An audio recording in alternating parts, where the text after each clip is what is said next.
Buenas tardes y muchas gracias, como siempre, por vuestra presencia. La conferencia de esta tarde, como veis el título, es el Contubernio de Múnich. El Contubernio de Múnich le puso este nombre el diario Arriba, cercano a la Falange entonces, para desprestigiarlo y para humillarlo y tal. Y se ha quedado un poco de ahí. Pero en realidad lo que vamos a hablar esta tarde es del cuarto congreso del movimiento europeo, que se hizo la primera semana del 62, de junio del 62. Asistieron pues 100 y pico personas, opositoras al régimen, tanto del interior como del exterior. Hoy nos va a hablar de ello Carlos Barro de Lis, que hablábamos antes, que tiene de primera mano información. Su padre fue uno de los asistentes a la reunión y es licenciado en Derecho y letrado asesor de empresas por la Universidad de Comillas, ICADE. Ha desarrollado actividad de abogado mercantil, asesor de internacionalización, profesor de Instituto de Empresas, mentor de empresas y de startups. Habla 5 idiomas, casi nada. Ha sido y es miembro de varios consejos de administración, especializado en sectores de energía, recursos naturales, internacionalización e inteligencia artificial. Es miembro de varias juntas directivas de asociaciones y organizaciones, participa en numerosos foros de análisis político, pensamiento, actividades sociales y tecnología. Colabora habitualmente con grupos sociales, blogs y ONGs. No voy a aburrir más. Carlos, cuando quieras, tiene la palabra. Muchas gracias.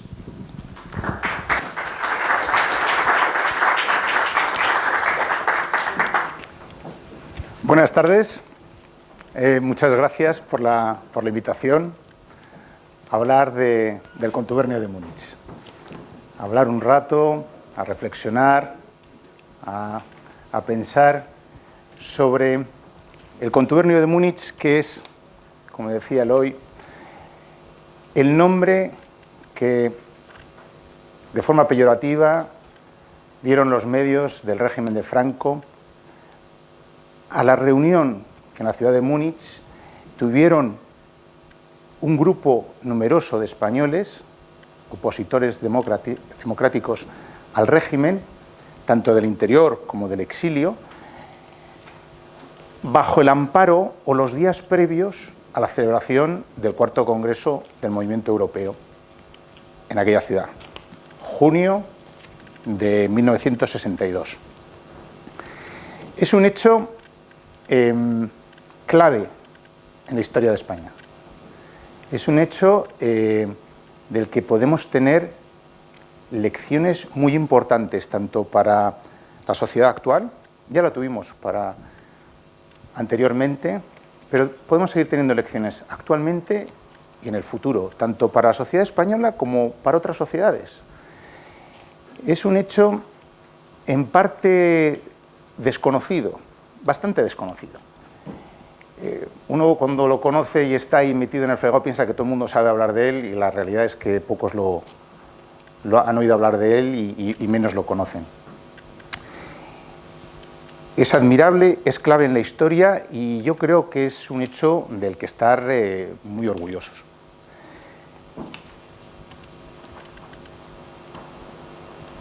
A mí el Contubernio de Múnich me apasiona porque soy hijo de uno de los protagonistas, de Jesús Barros de Lis. Y por tanto, pues con esa pasión de quien ha oído hablar de ello de forma minuciosa, en muchas ocasiones, en familia, de distintas maneras, y le ha dedicado pues tiempo a reflexión, a pensar quiénes fueron, por qué les movía, qué consecuencias, pues me ha llevado a realmente admirar todo lo que ahí ocurrió. Pero lo primero que tenemos que hacer es ponernos en contexto.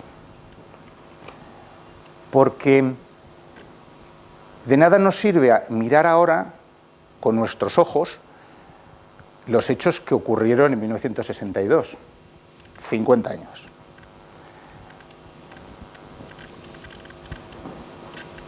Tenemos que ponernos en el contexto del mundo en el 62. En pantalla tienen el Hotel Regina, que es el lugar donde se celebró, en Múnich. Ya no existe el edificio. Pero tomo la foto un poco porque en 1962 estamos en el mundo de los dos bloques. Yo al menos de pequeño ya recordaba el bloque soviético, bloque occidental, Khrushchev. ¿Recuerdan? No sé, alguno a lo mejor lo hacen, la destrucción mutua asegurada, aquellos mapas de los periódicos que señalaban los misiles en una dirección y en otro. Tan loco estaba el mundo que no disparo misiles porque te aseguro tu destrucción si tú me destruyes. Esa tensión brutal y que muchas veces había que disipar por guerras en otros focos convencionales, Corea, Vietnam. Y por otro lado, en plena reconstrucción del drama de la Segunda Guerra Mundial. Y ese contexto lo centramos en Europa. En Europa, en ese momento, hay como dos fuerzas tractoras que a mí me parecen importantes analizar. Tenemos la Europa destruida y derruida de la Segunda Guerra Mundial, arruinada.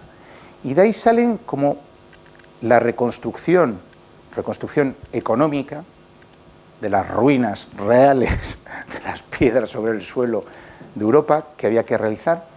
Y por otro lado, la construcción de un proyecto integrador de las sociedades, de los países y de la ciudadanía europea.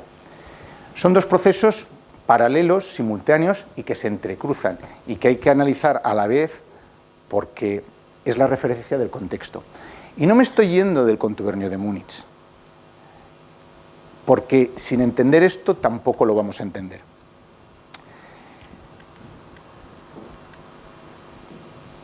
En ese enfoque de Europa, uno de los momentos claves es el Congreso de La Haya de 1948. Es el primer congreso que lleva a cabo el movimiento europeo. Momento en que se agrupan todas esas iniciativas, grupos de distintos países en el proceso de integración. Se da cuenta Europa, se dan cuenta los europeos, las distintas iniciativas, que hay que ir a una Europa no dividida, sino un cierto proyecto de un caminar común, un caminar que se quiera o no tiene que tener un componente democrático.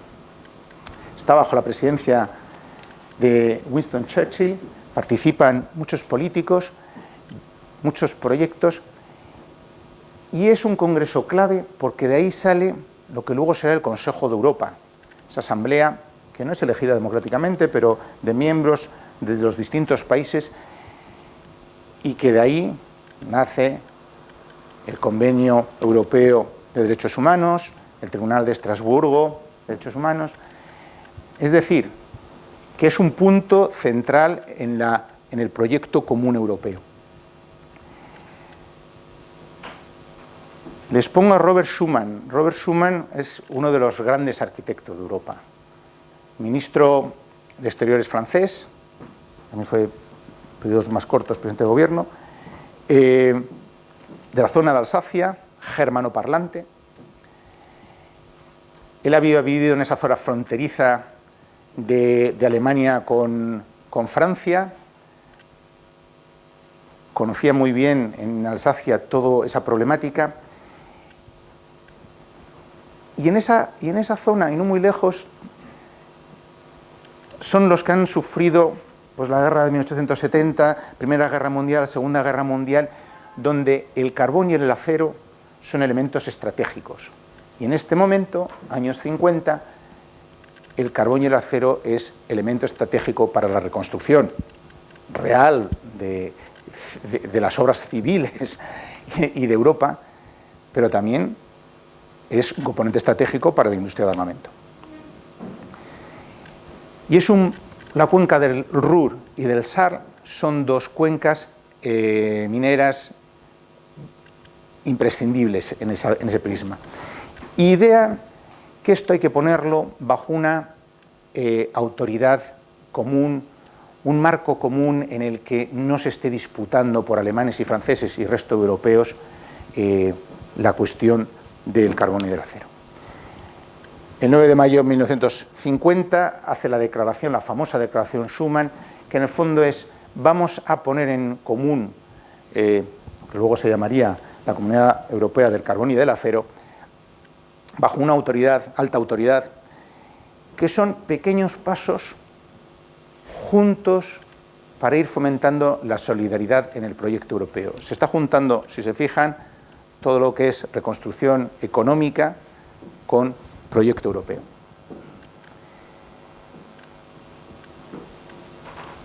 Inmediatamente de esa declaración del 9 de mayo, Robert Schuman, el canciller alemán Konrad Adenauer, se adhiere y inmediatamente, si Francia, Robert Schuman representando a Francia, Konrad Adenauer a Alemania, empujan el proyecto adelante, efectivamente, poco tiempo después, se firma el Tratado de París de 1951.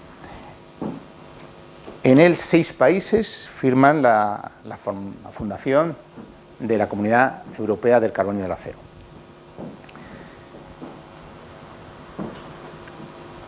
Alemania, Francia, Italia y Benelux, Bélgica, Holanda y Luxemburgo.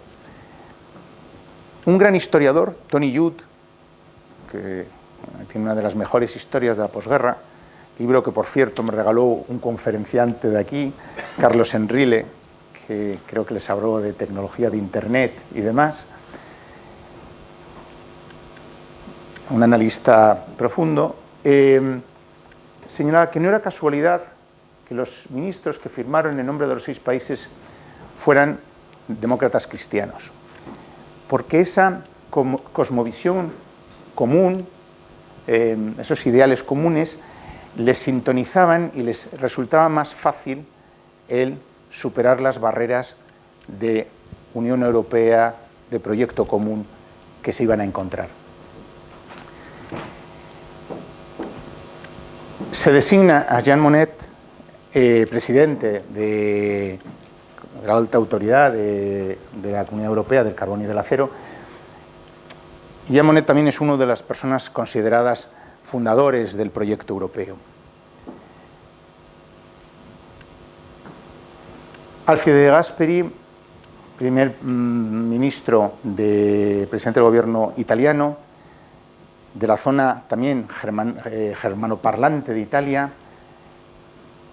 que se relacionaba muchísimo también, si se fijan, con Robert Schuman y con Adenauer, los 3 germanoparlantes, los 3 de zonas limítrofes, los 3 con visiones comunes de proyecto de unificación europea. Por ello se les llama padres de Europa, ¿no?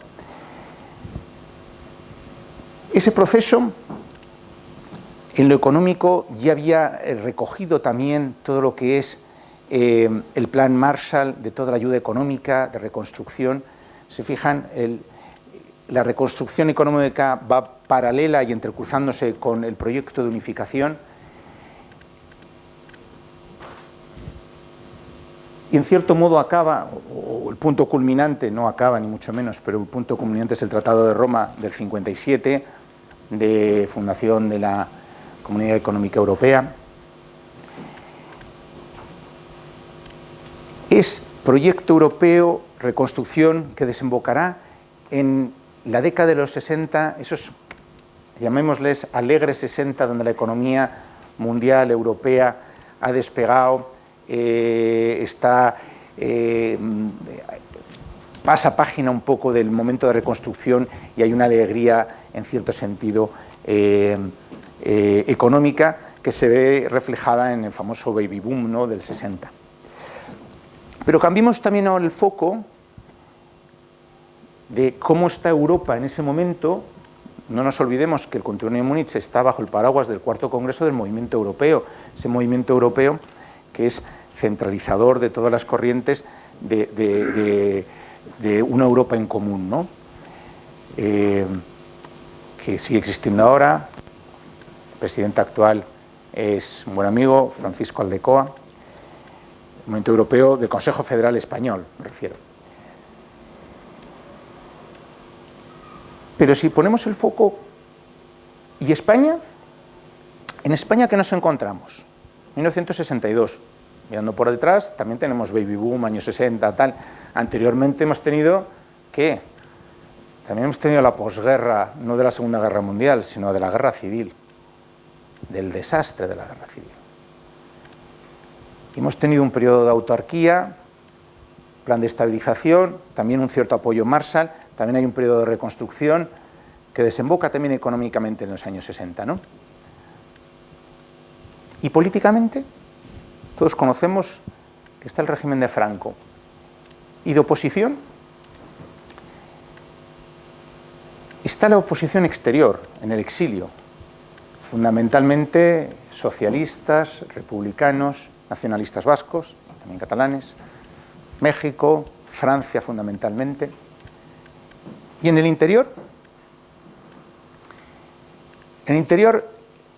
los más organizados, sin ninguna duda, es el Partido Comunista. El Partido Comunista tiene el apoyo y la tremenda financiación de la Unión Soviética, de los servicios de información, de la KGB soviética. Y eso le permite disponer de unos medios, de una organización, de un apoyo exterior, sin ninguna duda, imbatible. Pero fuera del Partido Comunista tenemos desde grupos falangistas que se han peleado con Franco, Dionisio Ridruejo, que ven que Franco ha traicionado en cierta manera los ideales de la falange. Tenemos los grupos de Unión Española, liberales y monárquicos de Joaquín Satrústegui. Tenemos los demócratas cristianos en distintos grupos, Gil Robles, jóvenes Fernando Albert de Miranda, Jesús Barros de Lis, que son los que realmente tienen mayor implantación a nivel nacional, en Zaragoza, en Barcelona, en Madrid, en Baleares, en Sevilla. Por supuesto, en la clandestinidad estamos hablando. Socialistas en el interior hay menos. Se agrupan muchos en la Asociación Española de Cooperación Europea, que tiene sus locales en Gran Vía 43, que es un lugar de centralizar, de hablar, de conspirar en cierta manera bajo el paraguas de unidad europea, donde se agrupan los distintos opositores al régimen. Yo creo que es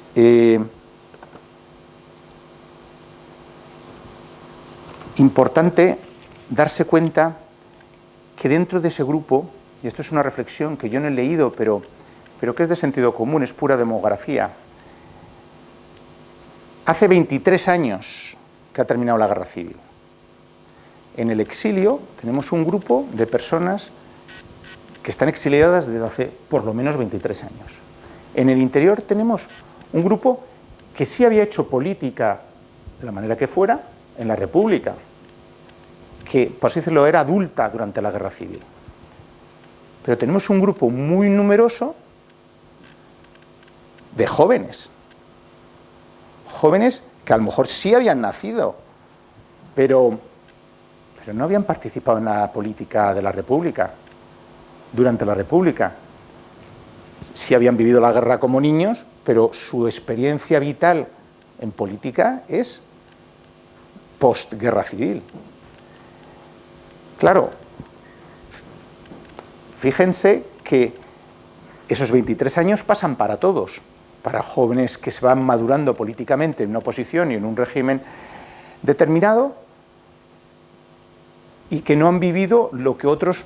Gil Robles había sido el líder de la oposición en la República. Satrústegui había sido adulto durante esos años, y así muchos otros, pero había varios que eran jóvenes, que no habían participado, ni su madurez política es posterior. Y yo creo que eso es muy importante tenerlo en cuenta.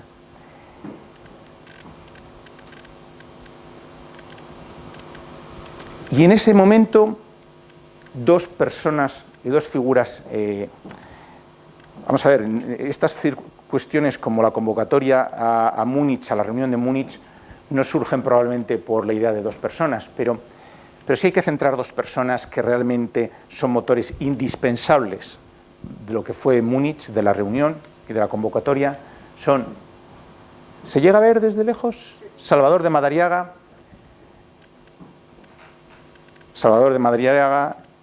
intelectual, ministro en la República de Justicia, ministro de Educación, crítico literario, poeta, licenciado en Minas, me parece, europeísta, persona que tuvo su peso también, participación en el Congreso de La Haya. Bueno, Salvador Madariaga creo que muchos conocen su peso y su potencia intelectual.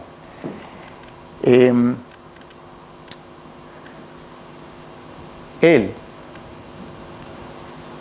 y Van Schendel es en ese momento el secretario general del movimiento europeo. Ellos juntos tienen para mí una idea genial. Claro, porque decimos, no, una reunión de la oposición, mira qué bien, los de fuera, los de dentro, pues que hablen y se pongan, pues tan... Sí, pero veámoslo más cerca. Llegamos a un punto, ya hay que darle una vuelta a la situación que hay en España, hay que mirar al futuro, y lo que tenemos son grupos dispersos de opositores, cada uno por su lado, con ideas diferentes, como es natural.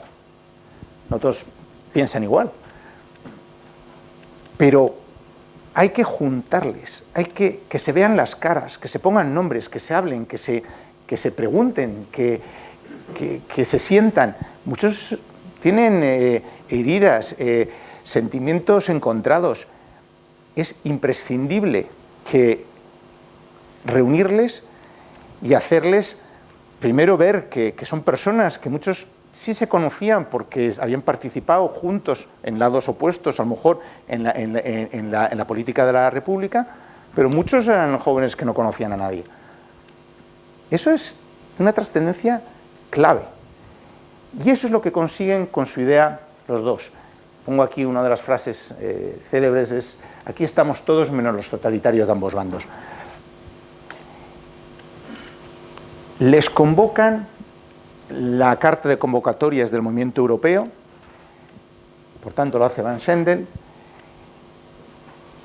y convocan a 120 personas, que ellos consideran son los representantes de los grupos de oposición democrática que existen en esos momentos, los principales personas.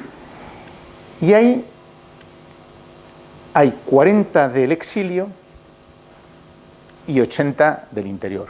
Finalmente acudirán 80 del interior y 38 del exilio, fallan dos, que por cierto es un poder de convocatoria admirable a todos los efectos. Claro, yo doy vuelta, ¿por qué 80-40? Pero claro, volvemos un poco a la demografía.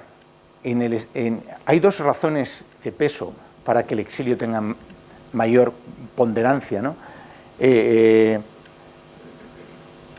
Primero es que los del interior, si quiero o no, están pisando la realidad social sobre la que se va a actuar, que es el suelo español, es España. Es decir, lo lógico es que los que están ahí tengan, por así decirlo, son conocedores de primera mano del sentir de la población. Ven, está pasando. A pesar de lo duro del exilio, han pasado 23 años. En 23 años uno está más desconectado del interior. Y volvemos a la cuestión de la edad. El exilio se ha quedado en determinada edad, igual que en el interior hay un grupo que sería el paralelo al del exilio, y hay un grupo de jóvenes nuevos.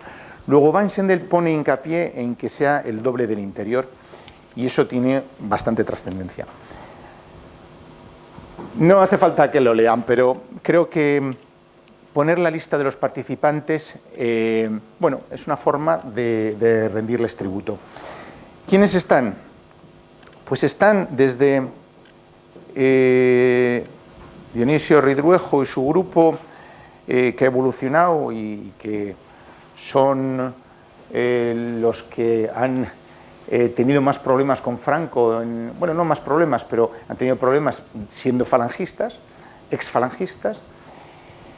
Están los republicanos, los socialistas del exilio, nacionalistas vascos, nacionalistas catalanes,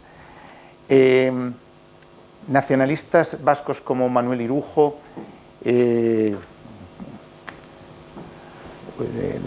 un nacionalista de raigambre.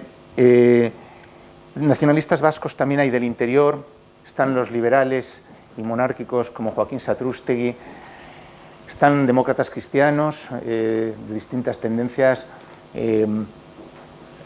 José María Gil Robles, que fue líder de la CEDA, Barros de Lis, Álvarez de Miranda. Bueno, confluyen todo el espectro. Y dentro de cada grupo, por así decirlo, todos los subgrupos que había.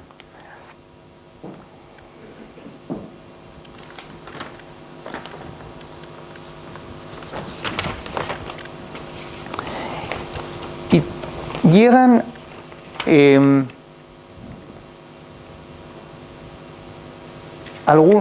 cada uno llega como puede, pero cruzan la frontera de forma ilegal Dionisio Ridruejo y otros 4 con él, porque Franco el gobierno les había retirado el pasaporte por sus continuas discrepancias. Dentro de cómo van ahí, hay un grupo que es Joaquín Satrústegui, Piniés y Miralles, de Unión Española, que escriben al gobierno, al ministro, a decirle: vamos a ir a la reunión previa del movimiento europeo y vamos a hablar, hay unas propuestas. Y, por decirlo, no era en modo alguno, como luego se dijo, una reunión ultrasecreta, ni nada por el estilo. Es más, Gil Robles le escribe a Carrero Blanco, le dice: mira, él era presidente de la Asociación Española de Cooperación Europea, vamos a hablar sobre un texto y te mando la propuesta que nosotros del interior vamos a llevar a la reunión. Para que no se me malinterprete, o una palabra parecida, qué es lo que vamos a hacer. Es decir, muchos yo creo que barruntaban, bueno, pues esto a lo mejor se puede complicar.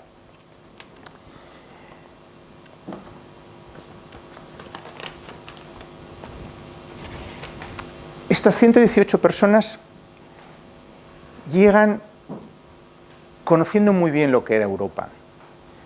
Los del exilio ya vivían, bueno, evidentemente son europeos, pero me refiero en la Europa, en el proyecto europeo. Vivían en Europa y sabían lo que estaba ocurriendo en Europa. Y los del interior eran personas que muchos de ellos ya habían viajado, muchos hablaban francés. En el caso de mi madre es sueca, casado con una sueca en 1955, pues sabía muy bien lo que es la diversidad europea y un proyecto en común familiar o europeo. Es decir, que Europa no les era ajena para nada. Y por otra parte, eran personas con profundas convicciones en sus ideas. En el caso de Jesús Barros de Lis, ancladas en el humanismo cristiano.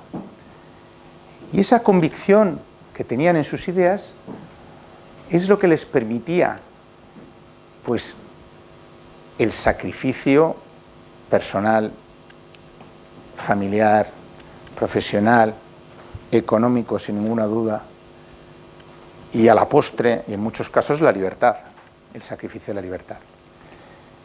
Es decir, que yo les veo con gran convicción en lo que creían. Y también les veo con una enorme generosidad, porque ahí llegan no para tirarse los trastos a la cabeza, sino para buscar soluciones futuras en común. No para hablar de y tú más y mirar hacia atrás con rencor, sino para construir juntos. Y además, sacrificando su su propia seguridad y sus propios... entendamos que tenían muy poco que ganar personalmente y sí tenían mucho que perder. Ya hemos hablado del sacrificio, pues sacrificio personal, profesional, económico y la libertad. Tenían mucho que perder y eso determina que actuaban con mucha generosidad y sin rencor. Y les voy a poner un ejemplo. Miren, mi padre era un niño en la guerra civil. La pasó en Madrid. En el Madrid sitiado. Las bombas, el hambre y más hambre. Eso es lo que le impactó. Y el ver cómo entraban los milicianos anarquistas y comunistas y se llevaban a su padre, Severino Barros de Lis, por ser diputado de la CEDA, democráticamente elegido en las Cortes del 36, febrero del 36, y en las del 33. Y esto nos lo contaba a mis hermanas y a mí, desde pequeños y más mayores,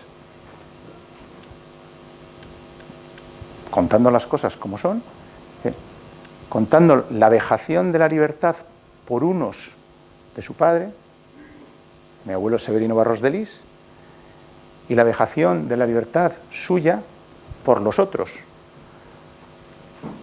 compartiendo unos ideales comunes o similares. Es decir, eran capaces de exponer lo que había ocurrido con toda su crudeza, pero sin ese amargor del rencor. Y eso es un ejemplo porque con los hechos nos demuestra que fue así. Manuel Irujo, del Partido Nacionalista, cuando escribe años después un artículo sobre el contubernio, dice: ahí estábamos todos, nacionalistas catalanes, dice, todos los españoles, nacionalistas catalanes, vascos, demócratas cristianos, liberales de Unión Española, el grupo de Dionisio Ridruejo, republicanos, tal. Y después de media hora de hablarnos, ya se habían saltado y cubierto los fosos de la guerra civil. Es brutal. Es brutal. Para que ocurra eso, tiene que haber una generosidad del corazón. No estamos hablando de matemáticas, estamos hablando de sentimientos y de cabeza. A mí me parece que esa generosidad, sin esa generosidad, no se podía haber llevado a cabo la reunión ni la reunión ni los resultados de Múnich. Es decir, yo creo que todos ellos llegaron sintiendo Europa, sintiendo España, por supuesto, con convicciones, siendo muy generosos y con amplitud de miras de querer ver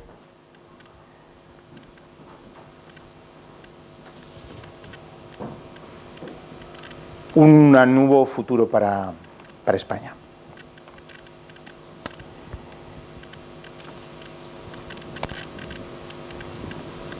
¿Cómo se lleva a cabo Múnich, la reunión? Pues se lleva a cabo en el Hotel Regina en los días 5 y 6, el Congreso del Movimiento Europeo, donde se reúnen todos los delegados de los distintos países, son el día 7 y el 8. Van Seidel convoca a los españoles 2 días antes. Les pongo a José María Gil Robles y a Rodolfo Llopis. Aunque José María Gil Robles era como la cabeza visible del grupo del interior y Salvador de Madariaga del grupo del exilio, realmente Rodolfo Llopis como líder de los socialistas y José María Gil Robles, cuando se dan la mano, es el momento histórico que Salvador de Madariaga dice ha acabado la guerra. Es la generosidad de dos grandes líderes y es el ejemplo que dan, que probablemente no hacía falta de ese ejemplo, a todos los demás que aquí hemos venido dispersos, pero somos conscientes de que tenemos que mirar hacia adelante.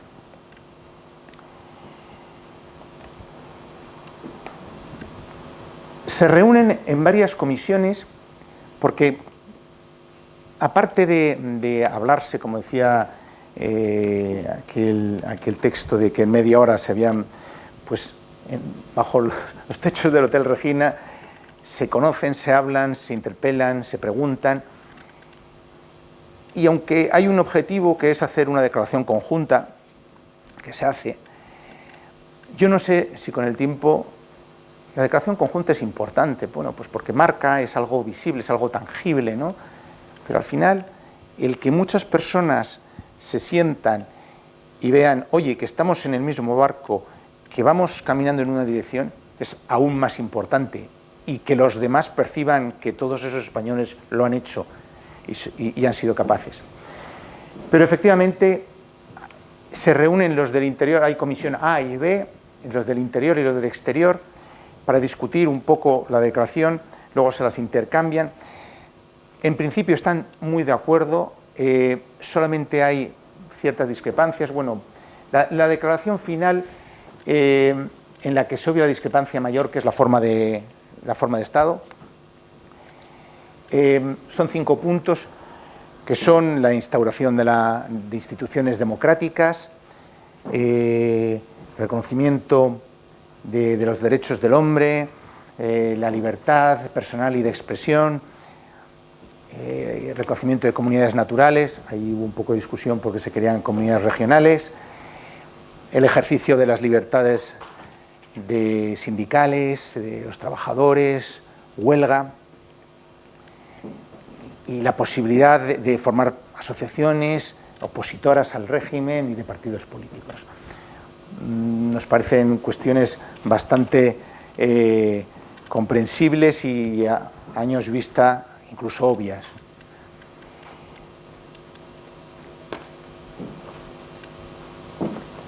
Si se fijan, no hay mención, eso fue un poco la labor de Salvador de Madariaga, a la forma de Estado.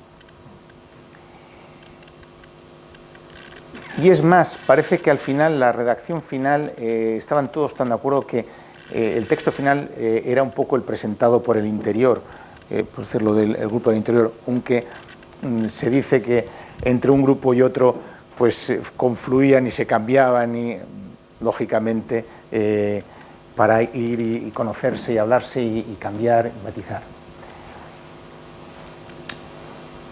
Dentro de la cuestión monárquica, ya una vez acordado, un representante de Esquerra Republicana de Cataluña le pide a Joaquín Satrústegui, de Unión Española, monárquico y liberal, que les explique, un grupo grande,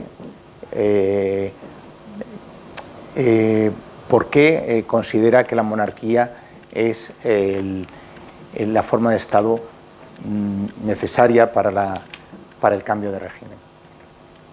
Es un discurso bastante conocido, que debió de hacer bastante impacto. Un discurso, una exposición, mejor dicho.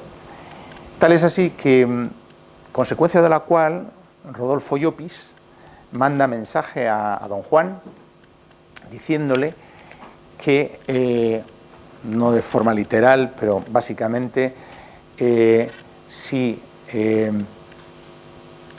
la corona es leal con la democracia, el Partido Socialista será leal con la corona. Dicho entonces, pues pueden ver el fruto que ha habido en la transición, porque aquella expresión o aquel mensaje pues se cumplió. Yo no sé si se ve, pero les voy a leer un poco el texto del discurso final de Salvador de Madariaga, porque la declaración final se aprobó por aclamación. No hubo ni votación, sino un acuerdo común. Y se llevó al Congreso ya de los días 7 y 8, y realmente todos los europeos participaron un poco de la sensación de yo diría, de entusiasmo que llevaban todos los españoles. Y dice, como buen casi poeta, Salvador Madariaga, en su discurso, que es antológico, los que antaño escogimos la libertad perdiendo la tierra, y los que escogieron la tierra perdiendo la libertad, nos hemos reunido para otear el camino que nos lleve juntos a la tierra y a la libertad. Es decir, si se fijan, recogemos unos y otros el pasado y juntos, reunión de Múnich, nos damos la vuelta y caminamos juntos en el futuro. Una expresión poética de un hecho trascendente en la historia de España. Los que ahí estuvieron eran muy responsables de lo que estaba ocurriendo. Sabían lo que estaba ocurriendo. No les parecía que aquello no tenía más trascendencia. Sabían que aquello era un momento clave para España y para los españoles. Eran conscientes de ello, eran conscientes de las cicatrices heredadas, de las cicatrices y las heridas de la guerra, de las cicatrices que tenía la sociedad española. Conocían la historia, la conocían de primera mano, nadie se la tenía que contar, nadie les tenía que reescribir la historia, que hubiese sido un atentado a la inteligencia.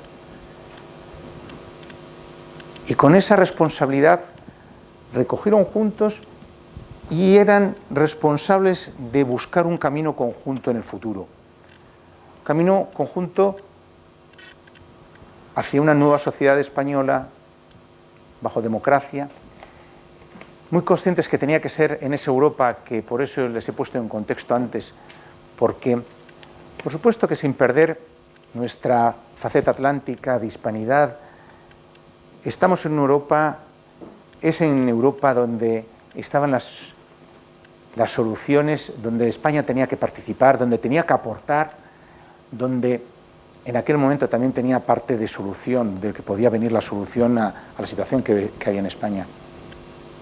Salvador de Madariaga en ese discurso final lo recoge diciendo a esa Europa en la que tenemos que participar, la Europa de las dos tradiciones, la de la libertad de opinión, la tradición socrática y la tradición cristiana de respeto a la persona humana. Pues eran muy conscientes que era en esa Europa donde teníamos que participar como españoles.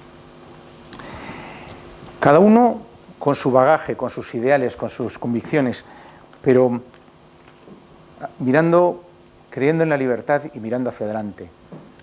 Es decir, se pasa de una situación de dispersión de grupos a juntos empezar a caminar. Yo creo que eso es una de las grandes claves y grandes reflexiones de lo que supuso la reunión de Múnich, contubernio de Múnich, punto de encuentro. Como anécdota les contaré que la palabra contubernio de Múnich es peyorativa, pero claro, se ha vuelto lo contrario. En muchos casos, aquella reunión se habla con orgullo del contubernio de Múnich, pero el hijo de uno de los participantes, de Jaime Miralles, que es un periodista muy conocido, Melchor Miralles, en una de las reuniones que tuvimos, decía, pues yo considero que esa palabra hay que hacerla desaparecer porque es peyorativa y no considero que sea buena idea mantenerla. Todos los demás participantes, era una reunión del Movimiento Europeo, del Consejo Federal Español del Movimiento Europeo, pues, digamos como si es que hoy en día está superado la carga peyorativa, pero bueno, creo que es interesante ver que hay personas que no lo ven como positivo, lo siguen viendo como algo negativo. Bien, ahí acaba la reunión y tenemos que ver qué supuso que supuso Múnich. Hay unas consecuencias inmediatas que son, en la prensa europea no se refleja mucho de la reunión. Sí hay un artículo de Le Monde, me parece, que ya habla del contubernio, y hay una reacción bastante histérica, o al menos bastante fuerte, del régimen de Franco. Gente en la calle, se suspende el artículo 14 del Fuero de los Españoles, que es el de libertad de residencia o de movimiento. La prensa pues indigna maniobra, contubernio, ultrasecreto, el diario Arriba, el ABC pues contubernio de la tradición, reunión ultrasecreta otra vez,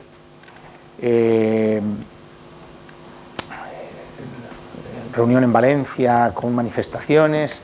Habrán oído, no he encontrado la foto, los de Múnich a la horca, está documentado, está en una de las fotos. Bueno, se genera miedo. Muchos de los que no fueron correligionarios, pues quemaron documentación, no sé, por los demócratas cristianos, pues se quemó de documentación o se hizo desaparecer. Fíjense, antes les hablaba del Partido Comunista y de su poderío. El Partido Comunista le regaló a la Unión Demócrata Cristiana de mi padre, Jesús Barros de Lis, una vietnamita. Una vietnamita era una fotocopiadora, yo no he visto ninguna, pero entiendo que era una fotocopiadora sencilla para hacer panfletos. Se la regalaron y como le regalamos, que aquello debía de ser oro en polvo. Bueno, pues según me contaron después, los correligionarios, la vietnamita la despedazaron, debieron de desmontarla y hacerla desaparecer por miedo a la policía y a requisas.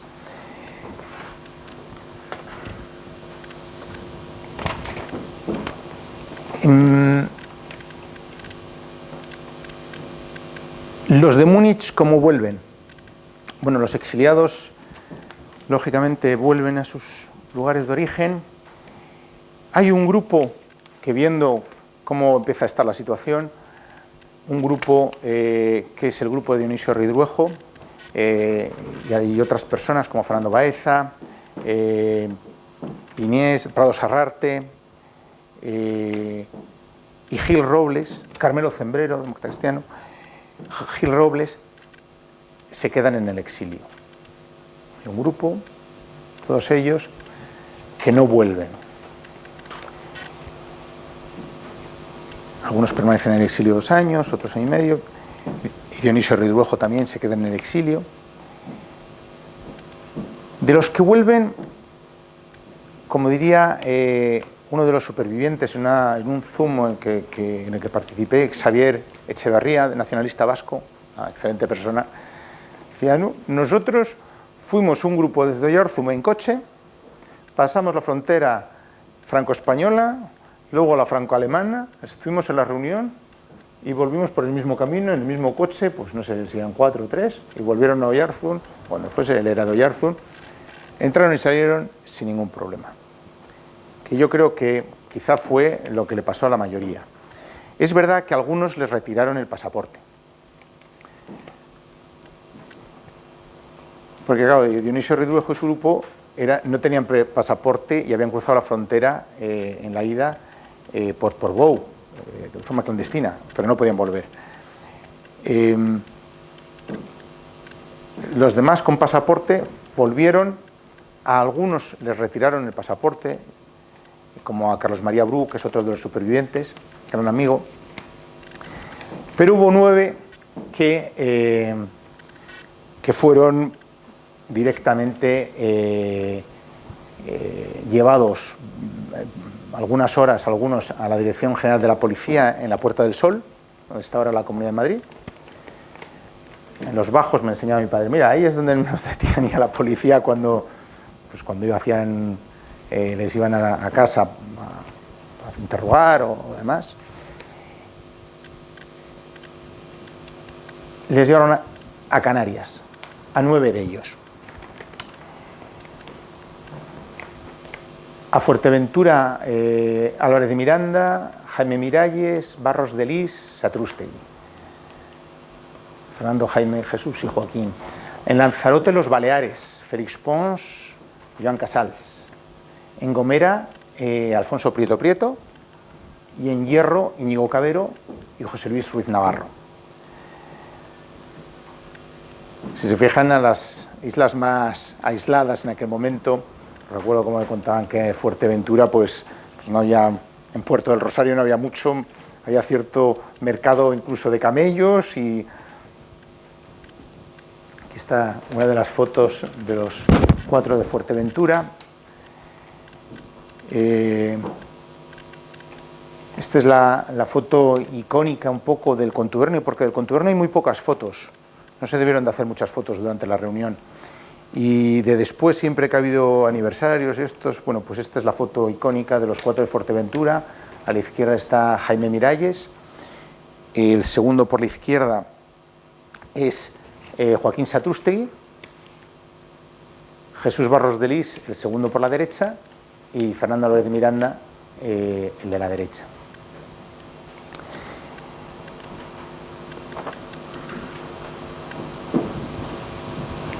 Bueno, aquí están los, por orden. Sí, los que están en Canarias son los moderados, son demócratas cristianos y monárquicos liberales. No están, es chocante, ¿no? Qué error del régimen, ¿no? Porque seas de la opinión que seas, si tú machacas a los moderados, pues lleva la animadversión y pienses como pienses. Si eres de los que estás de acuerdo, dices, joder, pero si están dando caña a los moderados. Si eres de los que están en contrario, dices, uy, le están pegando hasta los moderados. Parece como un sinsentido, ¿no? Un error mayor. Consecuencia de Múnich a largo plazo, yo lo veo como que en Múnich se cogen las piezas de puzzle que representan la realidad de la sociedad española de ese momento. Los rencores, los odios, las heridas, las cicatrices, las tristezas, el sinsentido, el sinsabor de la posguerra, las ilusiones del futuro, los anhelos de cada partido, las líneas rojas, los ideales, los proyectos. Y todo eso se pone, todas esas piezas boca arriba sobre la mesa, se verbalizan, se hacen conscientes y se explican, se hablan. Y esas piezas de puzzle, de alguna manera, son las que ellos ven, y con ello ven lo que podrá ser la imagen de la España de la transición, de la España futura democrática de la transición. Y ya en Múnich empiezan a engarzar esas piezas que no son fáciles de engarzar, muchas de ellas, que a partir de Múnich todos los españoles, de una forma u otra y en la parte que les corresponde, con esfuerzo, con paciencia, con inteligencia, con mucha inteligencia, con generosidad y más generosidad,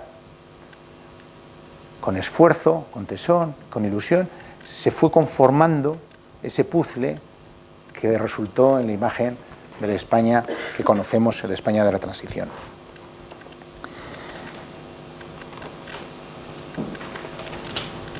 Yo creo que Múnich supuso un antes y un después, es un testimonio de valores, de ejemplo, lecciones que podemos aprender, que pueden todavía aportar y enseñar mucho a nuestra sociedad y a la sociedad futura y a otras sociedades que incluso no son españolas.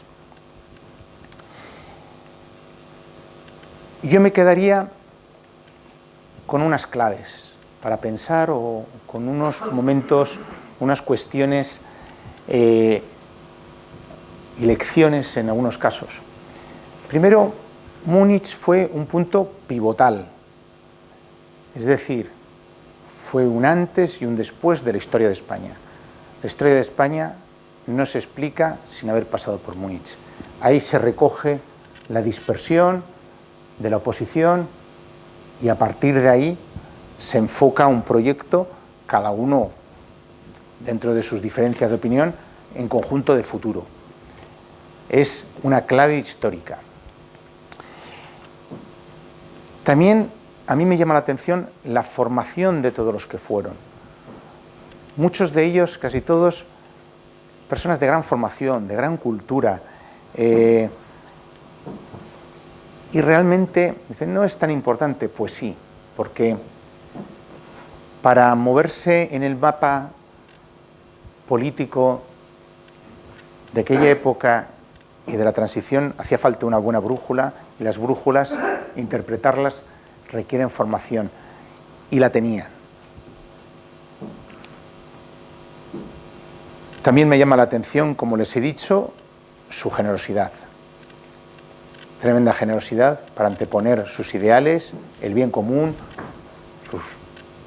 con sus diferencias, pero lo que ellos pensaban cada uno que era lo mejor a su propia conveniencia. Realmente, a día 22 de febrero de 2022, si nos miramos alrededor, en España y en el mundo, ¿vemos esa generosidad? Europa. Tenían una clara idea de Europa, querían participar de Europa. Europa era clave en su futuro. Esa Europa en la que querían participar,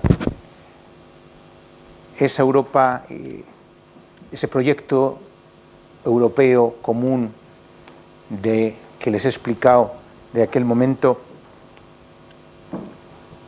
se parece a la Europa actual, con cierta carga burocrática, etc. España, la idea de España. La idea de España que tenían ahí, el proyecto común de España, ¿se parece a la España actual? ¿O pensarían que ahora hay 17 que a lo mejor tiran demasiado cada uno para lo suyo y les falta ese punto de generosidad que ellos tenían?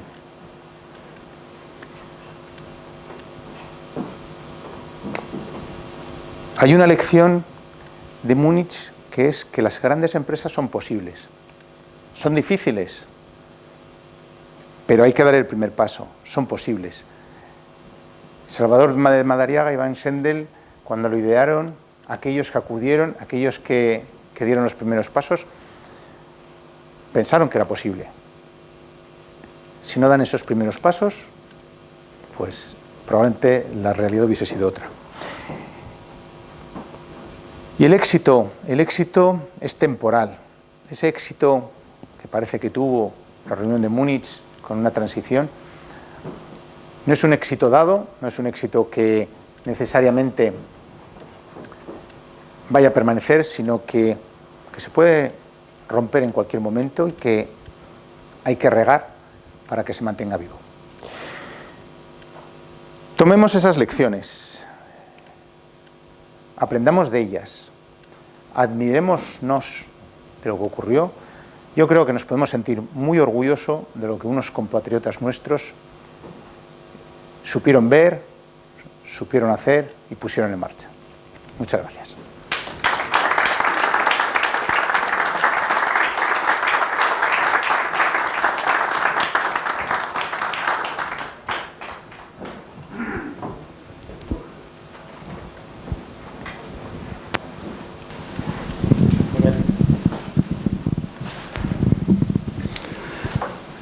Hola, ¿qué hay? Buenas tardes.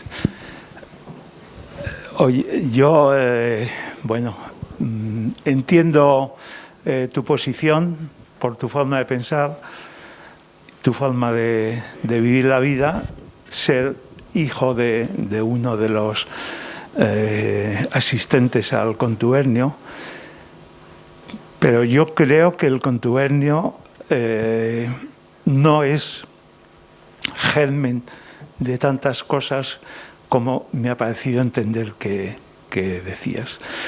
Yo creo que ahí, durante todo este tiempo, hablar de la oposición franquista sin mencionar prácticamente al Partido Comunista, nada más que diciendo, hablando de la riqueza que le venía del poderío económico, que le venía de la Unión Soviética, olvidando los miles y miles y miles de personas que se estaban jugando aquí la vida y que muchos la perdieron y que perdieron muchos años de libertad y tal, me parece que es un poco ligero. Yo creo que el contubernio de Múnich, con el contubernio de Múnich, con todos mis respetos a toda esa gente, incluso si quieres mi cariño, porque al fin y al cabo eran oposición, la dictadura aguantó sin ningún problema y habría aguantado, si Franco vive 100 años, 100 años. Yo creo que los opositores que estuvieron aquí luchando por desmontar esa dictadura, que no lo consiguieron, esa para mí es la auténtica oposición, la que se jugó y tuvo toda esa generosidad y tuvo toda esa lucha que sacrificando hasta la vida. Bueno, no quiero seguir más, oye, porque tampoco te respeto tu opinión. Muy bien. ¿Contesto? Sí. Bueno. No, como queráis. Sí, yo iba un poco a decir también, no sé si... un poco en la línea de Miguel, que efectivamente el Partido Comunista de España en el año 56 se había aprobado la reconciliación nacional. Fue la primera voz política que habló de la necesidad de la reconciliación nacional entre vencidos y vencedores.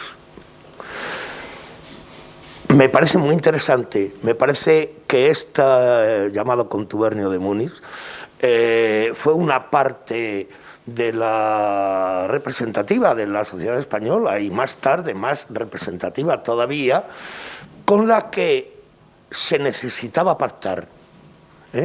Seguramente pusieron las bases para la transición política, para hacer el pacto de la transición política. Pero en ese pacto venían luchando desde mucho tiempo el Partido Comunista de España, esta gente que has hablado del contubernio de Múnich, y después sectores del régimen de Franco que no veían otro modo nada más que sumarse a esto. Ese pacto de la transición que defendimos desde ámbitos sociales y políticos muy diferentes. Y que efectivamente has dicho que yo creo que se está rompiendo. En el momento actual en España y probablemente a nivel mundial también, en otros niveles. En otros niveles. Esta capacidad de convivencia que demostramos gentes procedentes de ámbitos ideológicos muy diferentes, ese pacto de la transición, lo debatimos muy internamente los comunistas, muy internamente, y lo cumplimos a rajatabla. Nos metían a la cárcel por defender la reconciliación entre los españoles.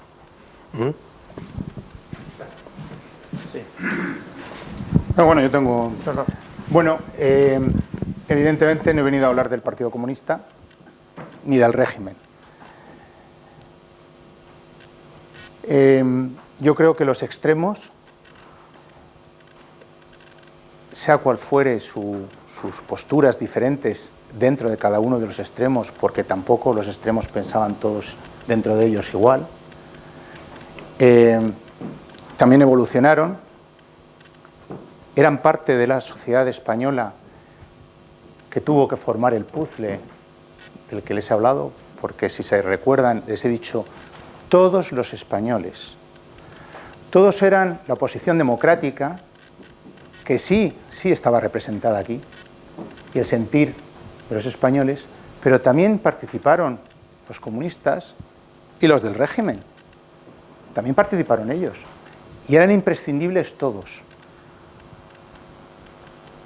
Y el hecho de construir conjuntamente, cada uno desde sus ideas, es lo que conforma esa imagen, que no es una imagen estática, es una imagen dinámica, que puede evolucionar, que ha evolucionado. Pero eso es otro debate. Aquí estamos en el punto de encuentro de la oposición democrática dispersa y que se une para andar en común. Es verdad que es una corriente que aprovecha la ola de la posguerra, del caminar, del avance de los años, de que hay que construir un futuro a las nuevas generaciones, de la unificación europea hacia la democracia, de, gracias a Dios, el posterior y más tarde debilitamiento de la Unión Soviética.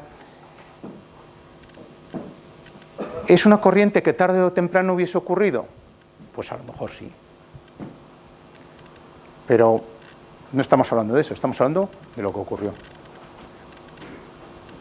Y eso fue imprescindible. La reunión de Múnich, en ese aspecto, para ese grupo, quitando y sin minusvalorar la importancia de comunistas y del régimen, fue un hecho clave en la historia.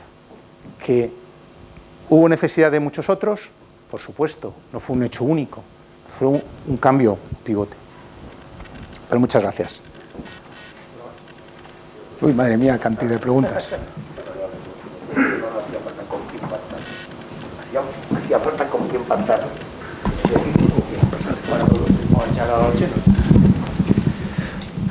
Hola, yo sigo insistiendo en que el llamado gobierno de Múnich fue el primer intento de establecer una democracia sin los comunistas. Sin los comunistas. O sea, cosa que yo, no me entran en la cabeza por lo que han dicho antes ellos dos, y porque el Partido Comunista era un actor principal en todos los países de Europa. Entonces, el intentar, como se siguió luego intentando, marginar a los comunistas hasta 1977, cuando ya no le quedó a Adolfo Suárez más remedio, me parece un error. O sea, evidentemente tú no has venido a hablar del Partido Comunista, pero has venido, pero has dicho, o ha dicho que ahí estaban representadas todas las sensibilidades, no estaban democráticas. Todas, no estaban todas. Faltaba una fundamental, que existía en España y que existía fuera de España. Efectivamente, no estaban todos, pero como dijo Salvador de Madariaga, y pensaba que había dicho, sí, estaban todos los que no eran totalitarios. Y efectivamente no he venido a hablar del Partido Comunista, del que podemos hablar, pero el sentir de los que ahí había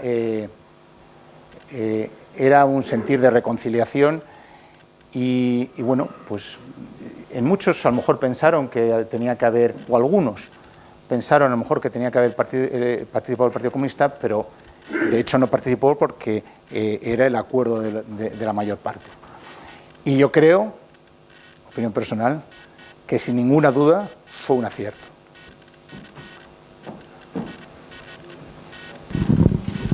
Buenas tardes, muchas gracias por tu sincera exposición de esta tarde sobre la reunión de Múnich. Estoy de acuerdo contigo en que la reunión de Múnich tuvo de alguna manera un reflejo en la transición, pero no yo no diría tanto de manera directa, sino como símbolo. Me parece que la reunión de Múnich lo que pone de manifiesto en el año 62 es que los españoles, a pesar de haber estado fieramente enfrentados en una guerra civil y luego posteriormente, eran capaces de hablar, darse la mano y llegar a acuerdos. Eso, evidentemente, es el símbolo que durante la transición nos lleva a conseguir la Constitución del 78. Porque al fin y al cabo allí también todos se reunieron, cedieron, en ese caso sí con presencia directa del Partido Comunista y de todas las fuerzas efectivas que había en España en ese momento. Pero estoy de acuerdo con los que han hablado antes de que el Partido Comunista era un factor fundamental en la oposición a Franco y que su representación en Múnich se echó en falta, aunque evidentemente la frase inicial de Salvador de Madariaga, aquí estamos todos menos los totalitarios o los que están en los extremos, viene a definir bien de qué se trataba la reunión. De todos modos, hay otro factor del que no has citado nada y me gustaría que dieses un poco tu opinión. He leído en alguna parte que detrás de la reunión de Múnich o en la organización de la reunión de Múnich había una organización americana, estadounidense, muy ligada al espionaje estadounidense, que estaba muy metida en numerosos movimientos que propiciaban las democracias liberales, sobre todo en Sudamérica, y que tuvieron una participación importante en la organización de la reunión de Múnich. No solamente conectando con unos y con otros, sino también con dinero y con apoyos de unos y de otros. Que la mayoría, por no decir todos, de los que estaban en la reunión de Múnich, eso no lo conocieron, porque se ha hecho evidente unos cuantos años después con historiadores que han ido siguiendo la pista de determinados movimientos en ese sentido, ¿no? Y yo creo que eso pone de manifiesto o confirma que detrás de la reunión de Múnich había un deseo expreso de algunas potencias, sobre todo Estados Unidos, de que la evolución política en España, que definitivamente en algún día acabaría Franco, era deseable que fuese una evolución hacia una democracia liberal con una forma política monárquica, y que había que bloquear por esa vía las tentaciones que viniesen de un partido comunista que se aventuraba ya en aquel momento como una fuerza importante. No sé qué nos puedes decir al respecto. Pues, a ver, son varias cosas, tres en principio, o dos. En cuanto a Múnich como símbolo, pues no puedo estar más de acuerdo. La fuerza de los hechos, en cuanto símbolo de lo que ahí ocurre, de sus consecuencias, y las consecuencias para cada uno, el confinamiento en Canarias, el exilio, la sensación de que han estado juntos, de que ha sido un punto de encuentro, de que no han estado los comunistas, es un símbolo. Cada uno lo interpreta de una manera, pero efectivamente la vida está llena de símbolos y tienen una potencia muy grande. No puedo estar más de acuerdo. Múnich se convirtió en un símbolo y eso es una de las consecuencias de Múnich. Respecto al apoyo exterior de una organización y demás, hubo un historiador en una presentación de un libro, ahora es que no me acuerdo cómo se llama, y en esa presentación fueron dos de los supervivientes, fue hace 3 o 4 años, Carlos María Bru y en aquel momento Fernando Álvarez de Miranda, que ya ha fallecido, y Carlos María Bru negaba tajantemente haber visto ni haber conocido ese supuesto que se decía. Es decir, que sostenía que no había pruebas documentales por ningún lado, ni parece que han aparecido. Sin embargo, eso no quita sería otro enfoque, que el mundo occidental le gustaría que España evolucionase sin acabar dentro de la esfera comunista siendo una democracia occidental. Pues oiga, es que esto es sentido común. Si hubiese sido Alemania, República Federal de Alemania, capital Bonn en aquel momento, y fuese Konrad Adenauer, pues por supuesto. Y si el movimiento europeo impulsa eso, pues todos los congresistas lo aplauden. Y si Estados Unidos, pues también estará de acuerdo. Por supuesto, estamos en plena Guerra Fría. ¿De qué estamos hablando? ¿A qué estamos jugando? Esa es una coincidencia de intereses.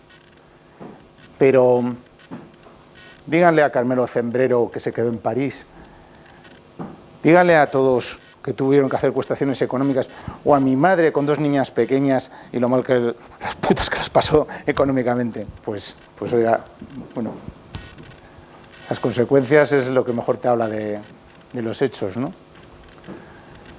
Pero sí, desde luego símbolo sí, coincidencia de intereses seguro, vamos, es obvio, claro que quieren. Muchas gracias. Yo veo que todo, yo quería preguntar si ha habido alguna consecuencia después del contubernio de Múnich en la política que se hizo en España bajo Franco, si algo influyó sobre la política de Franco. Si se vio que los demócratas cristianos que estaban por ahí, no sé, o en el gobierno, porque fueron 10, si no recuerdo mal, fueron 13 años todavía de gobierno de Franco. Sí, señora. Y hubo varios... sí, porque en Fuerteventura estuvieron 9 meses, sí. Sí. Hubo varios cambios de ministros y algunos ministros yo creo que estaban próximos a las ideas que... Sí, hubo algunos, ¿no? Federico Silva, tal, pero... Yo creo, probablemente sí, pero yo en eso casi estoy más de acuerdo en que la corriente de la historia navegaba en esa dirección. Franco envejecía, la economía iba bien en España y en el mundo en los años 60, el empuje de todos los que participaban de la oposición, comunistas y todos los no comunistas, todos empujaban en esa dirección. También los gobiernos de Franco pues evolucionaban, apareció la palabra dictablanda, ¿no? Bueno, pues, pero el detalle en concreto de por Múnich ocurrió esto, pues yo creo que eso es muy difícil de decir, oiga, mire, es que porque se reunieron, esto ha sido así. ¿Que es un elemento, un factor importante? Sin duda. ¿Qué es el determinante? Pues ya no lo sé, determinante de un empuje, de una corriente, de un andar en común, de que se entendieran mejor determinados políticos, de que se conocieran, de que, bueno, pues, pero de ahí a decir que es que el gobierno publicó un decreto tal, pues lo que sí que sabemos fue todo lo contrario, ¿no? La suspensión del artículo 14 del Fuero de los Españoles, ¿no?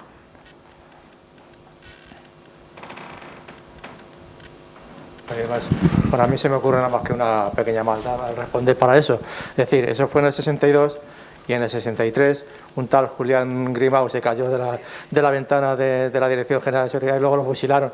No sé yo si es una pequeña maldad, pero vamos. Muchas gracias. Además, Gracias.